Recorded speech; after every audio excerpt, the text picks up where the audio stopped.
أعوذ بالله من الشيطان الرجيم. بسم الله الرحمن الرحيم. إن الحمد لله نحمده ونستعينه ونستغفره ونعوذ بالله من شرور أنفسنا وسيئات أعمالنا. من يهده الله فلا مضل له ومن يضلل فلا هادي له، وأشهد أن لا إله إلا الله وحده لا شريك له، وأشهد أن محمدا عبده ورسوله صلى الله عليه وآله وسلم تسليما كثيرا. أما بعد، د سرور کائنات صلى الله عليه وآله وسلم ژوند. محترم ورونو، زموږ کیسه دې ځای ته رارسېدلې وه. حلیمه وایي بیا نو موږ و بني سعد ته و خپلو کورو ته ورسېدو او د الله تعالی په مځکو کې د باران د نه کېدو په سبب زموږ تر ځای وچ ځای نه و. خو بیا هم زما پسونه چې به راغله ماړه او غولانځې به د شیدو ډکې وې. موږ به خپلې میږې لوشلې او شیدې به مو څښلې، خو بل چا د خپلو پسو څخه یو څاڅکی شیدې نه سوای لوشلی او نه د میږو په غولانځو کې څه وه. تر داسې اندازې چې زموږ د کلي خلقو به و خپلو شپنیانو ته په قهر او غضب سره ویل، تاسې پسونه ووښو ته نه بیایاست،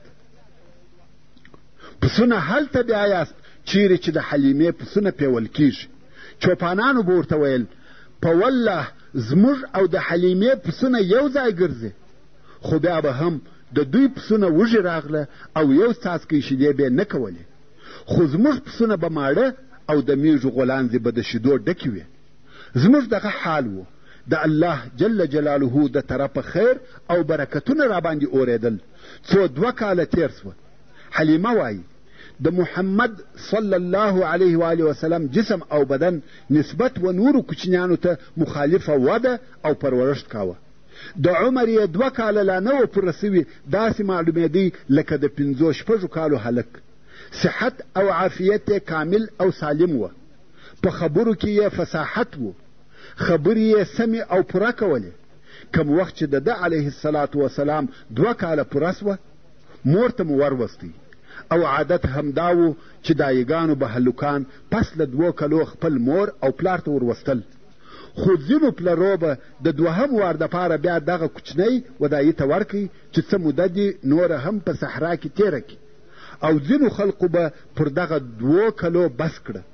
نو اوس حلیمې هم محمد صلی الله علیه و آله وسلم و مکې مکرمې او خپلې مور ته راوستی، مګر کوشش کوي چې بیرته یې د ځانه سره بوزي.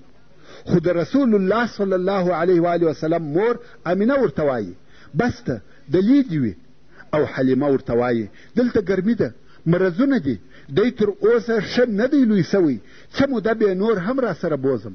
حلیمه وایي موږ دا کوشش کاوه چې بیرته یې را سره بوزو، ځکه موږ په ده کې هغه برکتونه لیدلي وه څو په آخر کې مو د محمد صلی الله علیه و آله وسلم مور راضي کړه چې بیا یې را سره بوزو، او 2هم وار مو بیا بني سعد ته راوستی.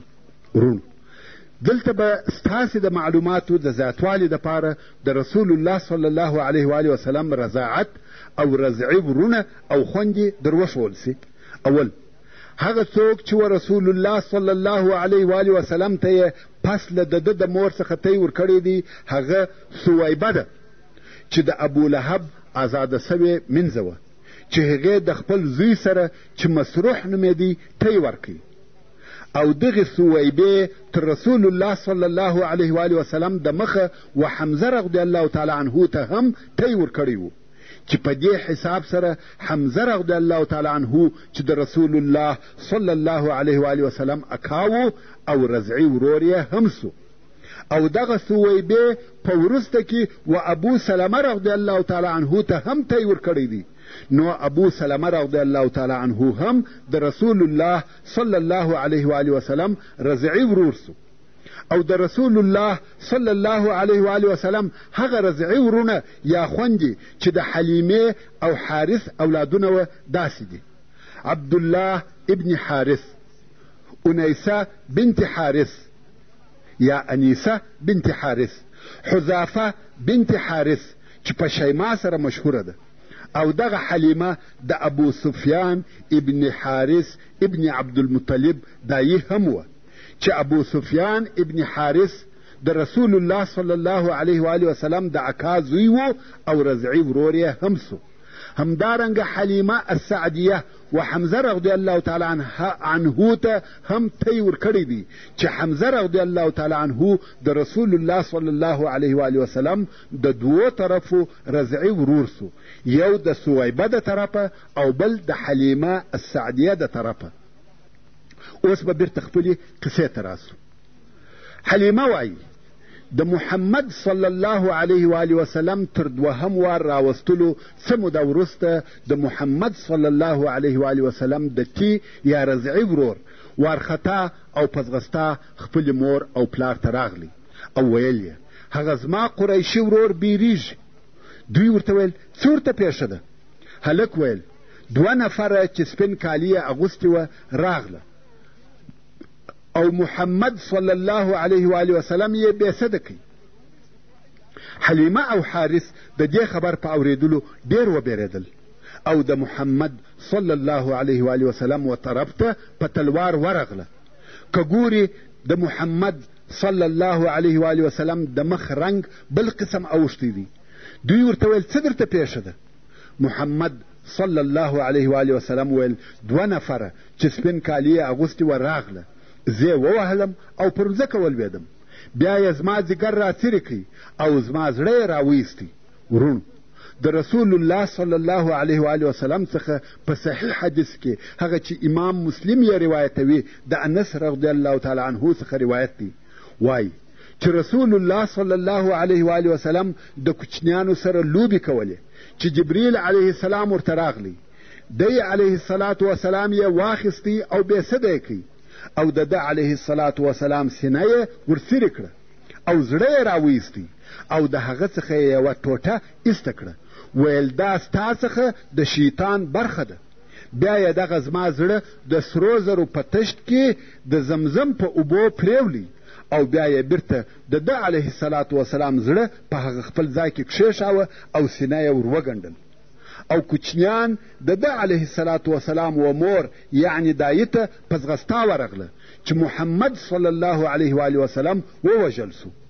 دوی ژر هلته ورغله، ویلې ده چې د ده علیه الصلاة وسلام د رنګ بڼه اوښتې ده، چې د حدیث شریف لفظ داسې دی: عن انس ان رسول الله صلی الله علیه و آله وسلم اتاه جبریل وهو يلعب مع الغلمان فأخذه وصرعه فشق عن قلبه فاستخرج القلب فاستخرج منه علقة فقال هذا حظ الشيطان منك، ثم غسله في طست من ذهب بماء زمزم ثم لامه ثم أعاده إلى مكانه.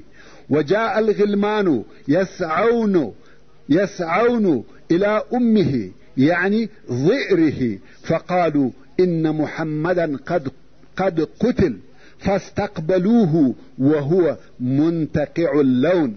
رواه مسلم. دلته د دې واقعې په لیدلو حلیمه ډېره وبېرېده او خپل میړه حارث ته وویل شاید دغه نفر د پیرانانو څخه وي، موږ باید دغه هلک د مخه تر دې چې څه ورته پیښه سي و خپلې مور ته ورولو. نو یې محمد صلی الله علیه و آله وسلم مکې مکرمې او خپلې مور ته وروستی، ویل دا دی ستا زوی مو جوړ روغ صحیح او سالم درته راوستی. د ده علیه الصلاة وسلام مور په تعجب کې سوه، ویل سبب څه دی چې راموستی؟ تاسې خو په هغه بل وار ډېر کوښښ کاوه چې در سره بویه ځي او اوس مو پخپله راوستی؟ حلیمې ویل نه ویل کیږي، د دنیا شی او بدې دي، سبا به یو تکلیف ورته پیښ سي او ته به موږ ملامتوې، خو اوس مو صحیح سالم راوستی. آمینې ویل یا یو سبب سته او حال به راته وایاست. خو حلیمه آخر مجبوره سوه او د هغه نفرو قصه یې ورته وکړه. آمینې ویل تاسې پر ده د جن څخه وبېرېدلاست؟ دوی ویل هو. آمینې ویل یا هیڅکله وده ته جن نسی ورسېدلی، ځکه ما د ده د ولادت په وخت کې خوب ولیدی چې یو څوک راته وایي ووایه اعیذک بالله الواحد من شر کل حاسد. قسم دی چې وده ته جن او شیطان نسی ورسېدلی. خیر، حلیمه بیرته و بني سعد ته ولاړه او محمد صلی الله علیه و آله وسلم د خپلې مور سره پاته سو. کم وخت چې د محمد صلی الله علیه و آله وسلم عمر و 6 کلو ته ورسېدی، د رسول الله صلی الله علیه و آله وسلم مور د خپل وفات سوي میړه سره د وفا په سبب دا خوښه وبلل چې د هغه د قبر زیارت چې په یثرب کې وکړي. نو د مکې مکرمې څخه رهي سوه او 500 کیلومتره لار یې مزل وکړي څو و یثرب ته ورسېده. او د دې سره په دې سفر کې د دې کوچنی زوی محمد صلی الله علیه و آله وسلم او د دې خادمه ام ایمن او د دې خسر عبدالمطلب ملګري وه. یوه میاشت یې په مدینه منوره کې تېره کړه. د هاخوا چې بیرته مکې مکرمې ته راتله د لارې په شروع کې مریضه سوه او په ابوا کې وفات سوه. ابوا د مکې مکرمې او مدینې منورې په مابین کې د یو ځای نوم دی. او په دغه وخت کې د رسول الله صلی الله علیه و آله وسلم عمر 6 کاله و او د عبدالمطلب سره بې له موره مکې مکرمې ته راغلی. اوس نو محمد صلی الله علیه و آله وسلم د مور او پلار د دواړو د طرفه څخه یتیم سو. تربیه او روزنه یې د ده نیکه عبدالمطلب پر غاړه واخیسته. دلته نو د رسول الله صلی الله علیه و آله وسلم په ژوند کې نوې مرحله شروع سوه. سبحان الله، تاسې یو څه فکر وکړئ. د دغه کارو څخه الهي مقصدونه وه، الهي حکمتونه پکښې کې وه. تر ولادت د مخه یې پلار وفات سو، عمر یې 6 کاله دی، مور یې وفات سوه او اوس د نیکه په کور کې تربیه کیږي. محترمو ورونو، په دغه بحثو کې مو دا وویل چې عربو د مخه تر اسلام د جاهلیت په وختو کې څونه ناوړه کارونه کول، حتی ژوندي انسانان یې ښخول. او بیا مو د رسول الله صلی الله علیه و آله وسلم معزز او مشرفه نسب درته بیان کړي چې د شریف او محترم نسب خاوند و، ځکه چې د الله جل جلاله اراده هم داسې وه چې د ده علیه الصلاة وسلام نسب باید شریف او لوړ وي. دا د پاره د دې چې څوک د نسب پیغور ورنکي او خلق په ده علیه الصلاة وسلام باور او اعتماد ولري. او بل دی علیه الصلاة وسلام باید قوي قوم ولري چې دغه قوم یې د دشمنانو او تجاوزګرانو د تجاوز او تیري څخه وساتي. او همیشه پیغمبران هم داسې وي چې په قوي او معززه قوم کې پیدا کیږي او په هغه خپل قوم کې مبعوث کیږي چې د دې څخه مقصد هم دا دی چې په خپل قوم وساتل سي. لکه څرنګه چې الله عز وجل د سورت هود په 1 نمبر آیات کې فرمایي ولولا رهتک لرجمناک، چې دا د شعیب علیه السلام قوم و او شعیب علیه السلام ته وایي که چیرې ستا قوم نه وای موږ به ته رجم کړی وای، یعنی د ډبرو په ویشتلو به مو وژلی وای. نو که یو پیغمبر د یو عادي نسب څخه وي یا قوم ونه لري، د هغه نبي آزارول د خلقو دپاره ډېر اسانه وي.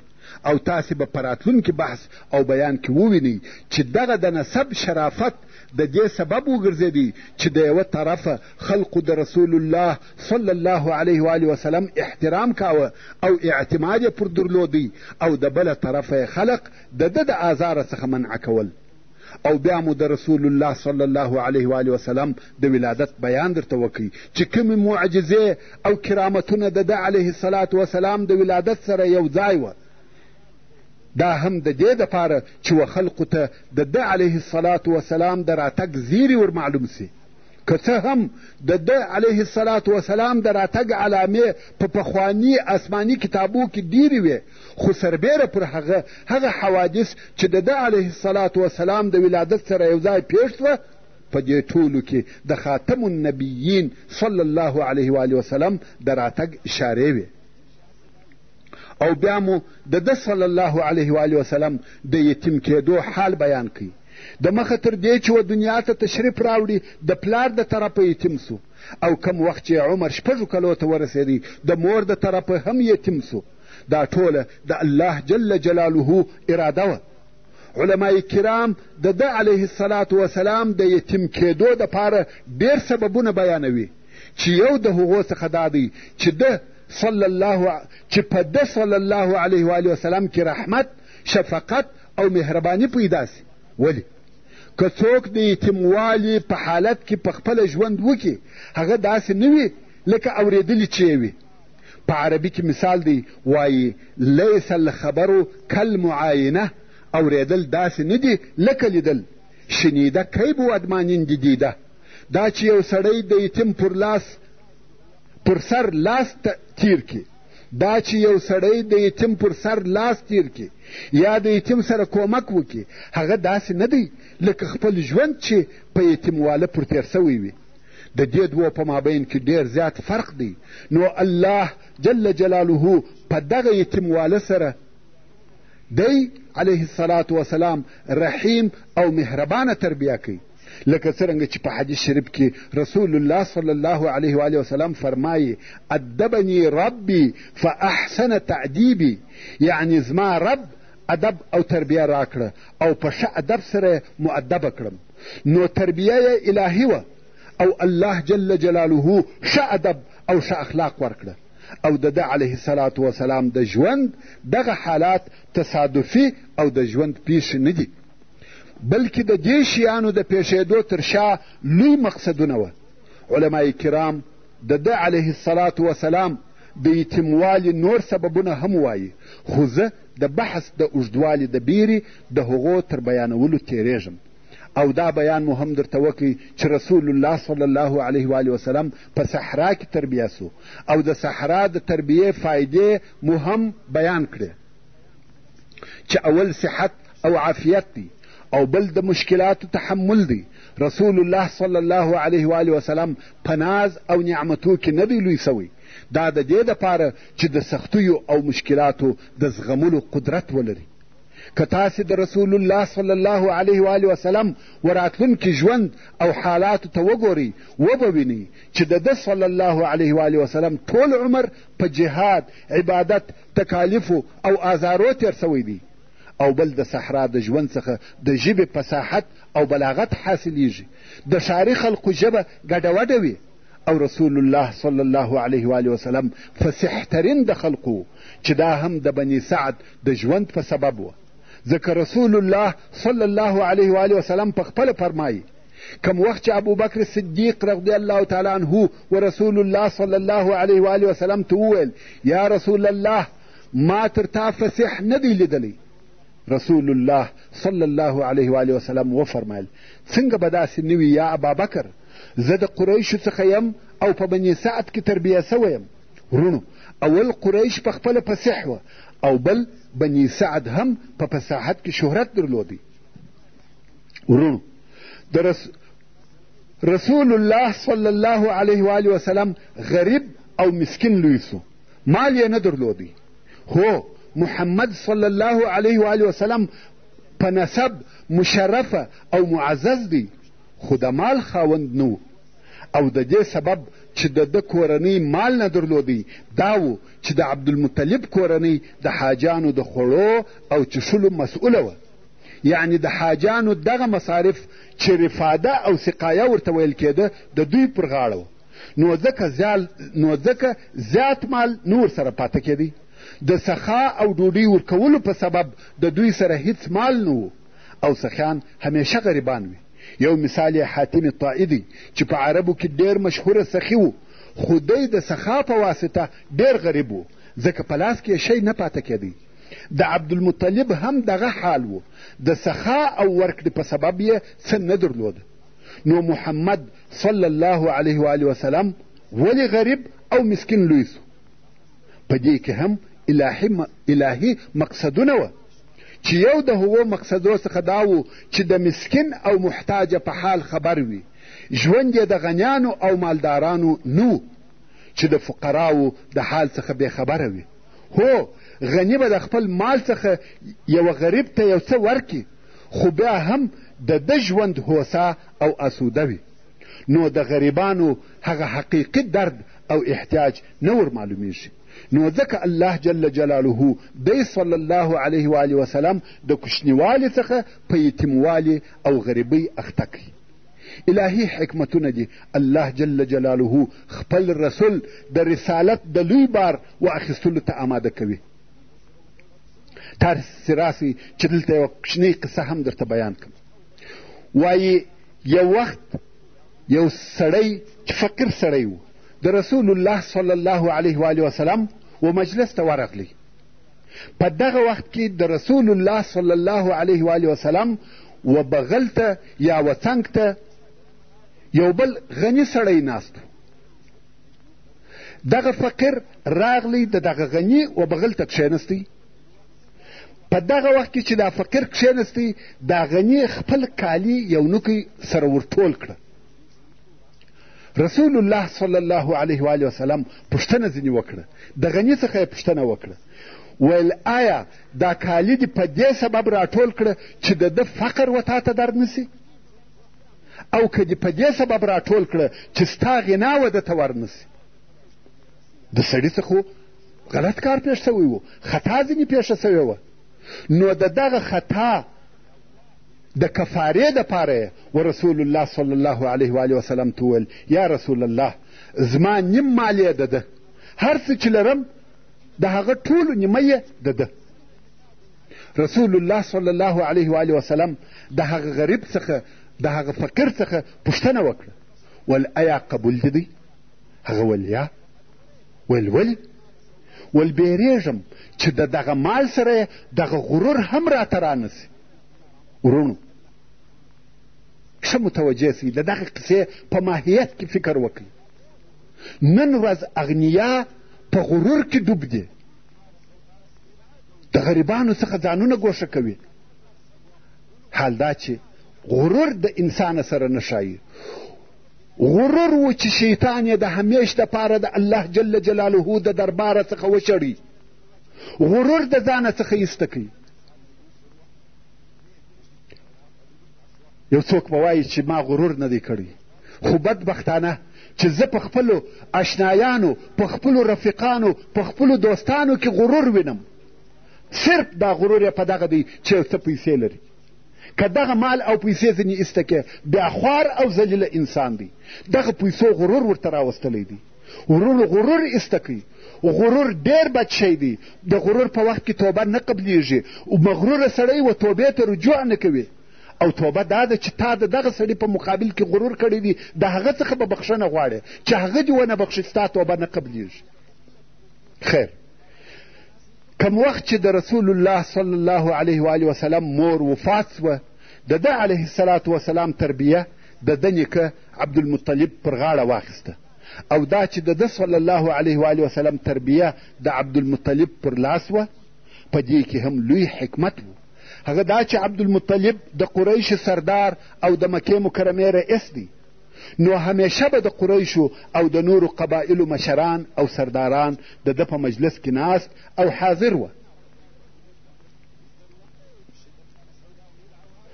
او په دې مجلس کې به د لویو لویو کارو دپاره تصمیمونه نیول کېده او فیصلې به کېدلې. او د محمد صلی الله علیه و آله وسلم عمر 6 کاله دی. نو د ده صلی الله علیه و آله وسلم د تعلیمي ژوند شروع په دې سره وسوه چې وویني د خلقو سره څه قسم ګزاره او معامله راشه درشه کېږي. طبیعتا د دغه عمر هلکان په دغسې مجلسو کې نه کښېني او د لوبو دپاره ولاړېږي. خو رسول الله صلی الله علیه و آله وسلم به همیشه په دغه مجلس کې ناست و او نه به ولاړېدی. دا د الله جل جلاله اراده وه چې محمد صلی الله علیه و آله وسلم پوسي چې د خلقو سره باید څنګه ژوند وسي، نه یوازې د غریبانو او صحرایي عربو سره، بلکې د سردارانو او د قومو د مشرانو سره. نو دی صلی الله علیه و آله وسلم به همیشه د عبدالمطلب په مجلس کې حاضر و. د تاریخ په کتابو کې ذکر سوي دی چې د عبدالمطلب د ناستې دپاره به و کعبې شریفې ته نږدې ځای سمیدی چې هلته به یې د عبدالمطلب دپاره فرش اوار کوي او د عبدالمطلب زامن به د هلته په انتظار ولاړ وه. هېڅوک به نه کښېنستی تر څو چې عبدالمطلب به راغلی، هغه به کښېنستی، بیا به دا نور کښېنستل. تر هغو به ټول په انتظار ولاړ وه، که د عبدالمطلب زامن وه یا نور قریش، ځکه عبدالمطلب د مکې مکرمې عمومي مشر او رئیس و. مګر رسول الله صلی الله علیه و آله وسلم چې په عمر هم کم او کوچنی و، تر عبدالمطلب د مخه به راغلی او هلته به پر هغه فرش کښېنستی.